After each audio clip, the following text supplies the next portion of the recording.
vois mes défauts et mes défaites, mais j'aime voir ma réussite, car c'est le reflet de ton échec. Yeah, je suis dans mon jacuzzi, t'es dans ta jalousie. Jalousie, je reste dans mon jacuzzi, reste dans ta jalousie. Jalousie.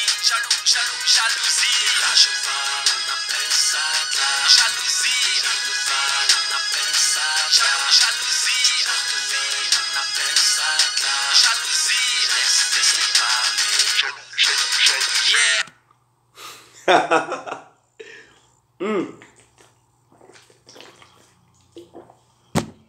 Non, franchement. Déjà, bonjour à tous. Bon goûter pour ceux qui prennent le goûter. Et franchement, faut qu'on en parle.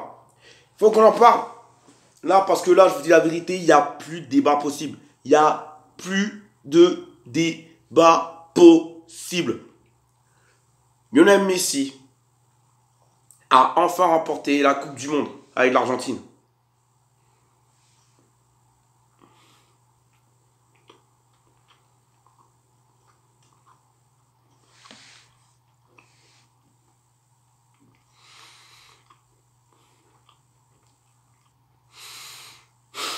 Je savoure.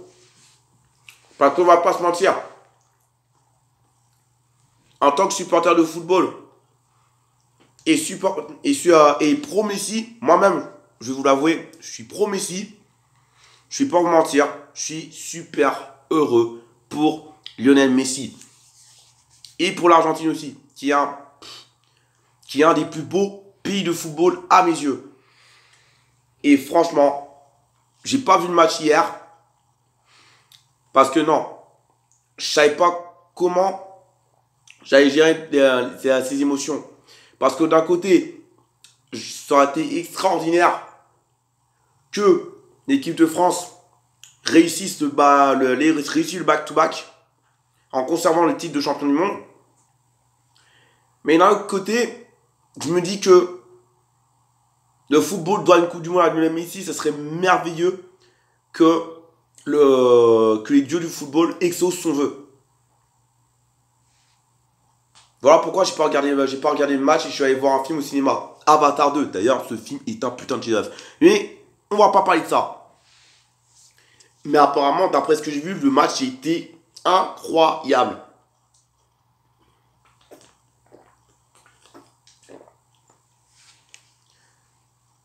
L'Argentine qui mène 2-0. En seconde période, l'équipe de France qui revient en 1 minute vers la fin de match. Mais en prolongation, ils n'arrivent pas à se départager. Et il fallait que ça se finisse au tir au but. Non, franchement, quand j'ai revu les images, quand j'ai vu le résumé, je me dis que on vient peut-être à assister à la plus belle finale de l'histoire de la Coupe du Monde. Selon moi. Après, je peux me tromper. Et là, non. Là, c'est plus possible. Là, ce n'est plus possible. Il n'y a plus de débat. Lionel Messi est devenu le meilleur joueur du monde et de tous les temps. Voilà. Il n'y a plus de débat possible. Les pros Cristiano Ronaldo, je comprends ce que vous ressentez. Je comprends votre douleur, mais à un moment donné, il faut le reconnaître. Il faut le reconnaître.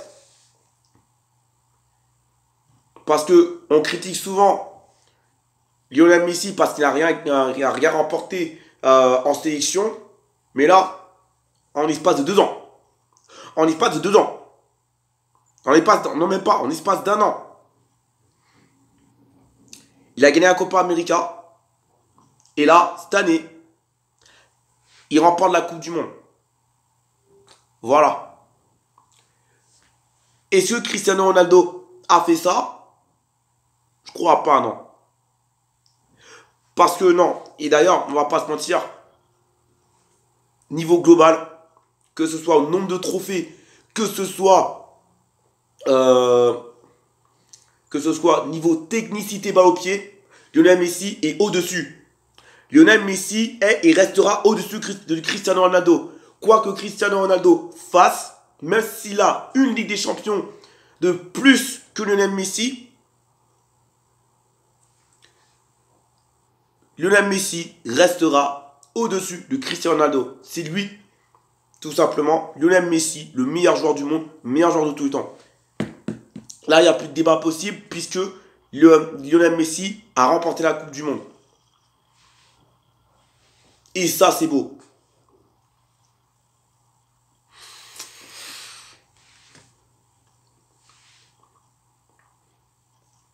En tant que supporter de football et pro Messi, moi, je savoure. Je savoure depuis hier.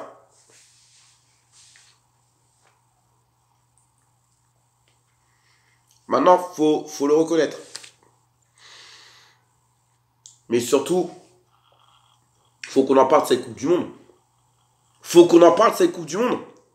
C'était quoi cette Coupe du Monde? Parce que même si il y a eu des polémiques par rapport au nombre de morts des travailleurs migrants, ce qui est immonde, inhumain et honteux, on ne peut pas enlever que cette Coupe du Monde au Qatar est la plus belle de l'histoire. Parce que c'était encore plus l'anarchie. C'était encore plus l'anarchie.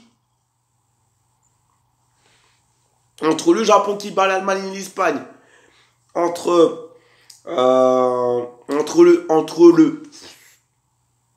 ce magnifique parcours du Maroc en Coupe du Monde. En plus de ça, qui bat la Belgique en phase de poule. La Belgique, s'il vous plaît. La Belgique. Purée. Et même qu'en phase de poule, on a vu le Costa Rica, dans l'espace de 3 minutes, éliminer l'Espagne et l'Allemagne. Quand j'ai vu ça, mais j'ai fait, mais purée, mais... Où va le football? Où va le football, bordel? Parce que c'était n'importe quoi. C'était du grand n'importe quoi, ces coups du monde. Ensuite, t'as le Maroc en phase finale qui sort l'Espagne. Et ensuite, qui sort le Portugal de Cristiano Ronaldo. Cristiano Ronaldo, s'il vous plaît.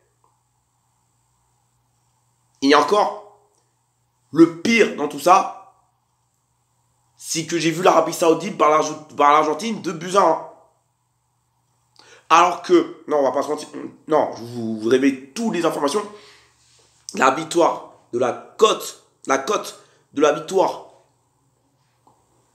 de l'Arabie Saoudite était à 26, voire même 30, selon certains bookmakers.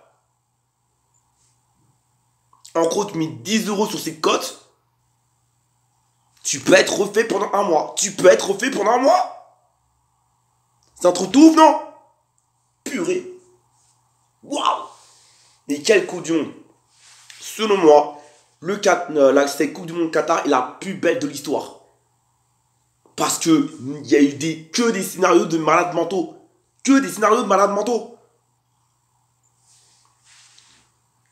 Et on pouvait tout, et s'imaginer tout et n'importe quoi pendant cette Coupe du Monde. Et au final, c'est l'Argentine qui gagne sa 3e Coupe du Monde avec un Lionel Messi qui était en mission et qui a réussi sa mission. Pourquoi? Parce que tout simplement, Messi a toujours cru en ses coéquipiers. Ses coéquipiers ont cru en Lionel Messi. Et tout un pays, tout un écosystème, que ce soit les dirigeants de la fédération, l'entraîneur, le staff, et même tous les Argentins, ont cru en ce groupe. Et c'est ça qui l'a fait gagner. Mais pas que. Cette triste défaite de l'équipe de France face à l'Argentine s'explique par plusieurs choses. Et selon moi, si je prends du recul, on peut dire que l'équipe de France l'a bien cherché. Je m'explique. Déjà, quand on revoit la sélection des 25-26, des 25, la liste des 25 de Didier Deschamps, comment ça se fait? Il n'y a pas d'autre latéral droit que Benjamin Pavard. Parce que certes, Benjamin Pavard, il a été sélectionné, mais il n'a pas été au niveau. Il n'a pas été au niveau. Alors, tu as des latérales droits comme Mukiele ou encore Jonathan Klaus de dispo. Et en plus, même pas blessé.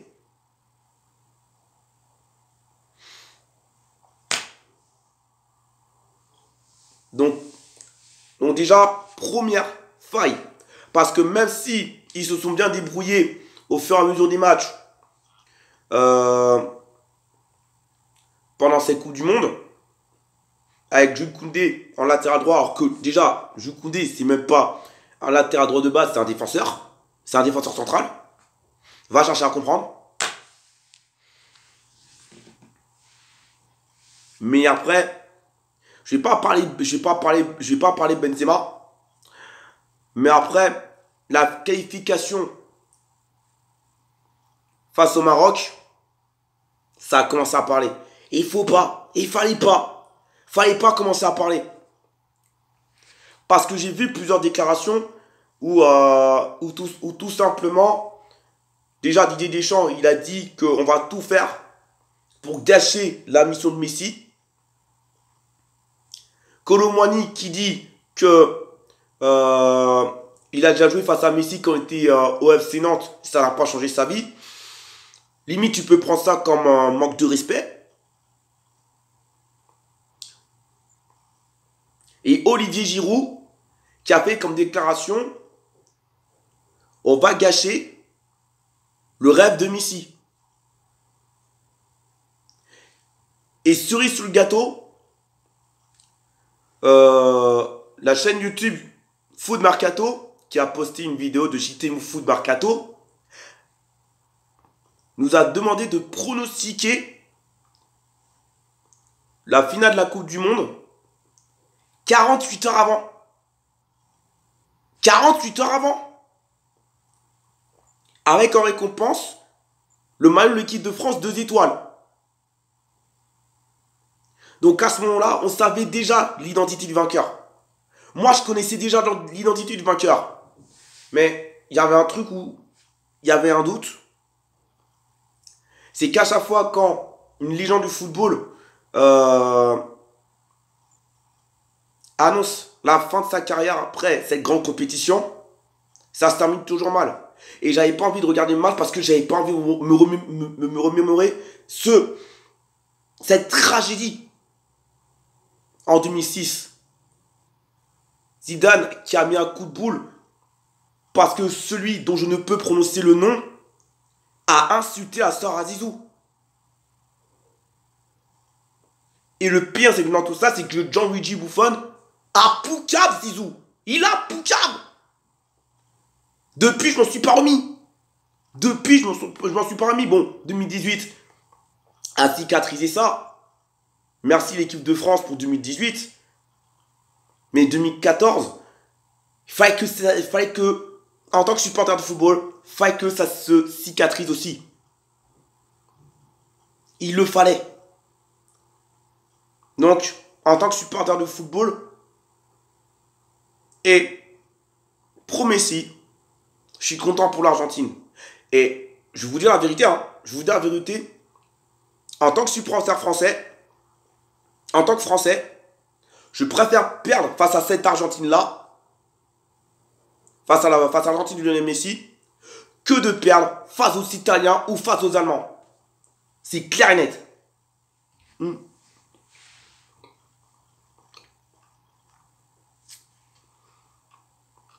Et aussi, dernière chose, c'est que Mbappé n'aurait jamais dû provoquer le karma. Parce que avant que l'Argentine gagne la finalissima face à l'Italie 3-0 à Wembley,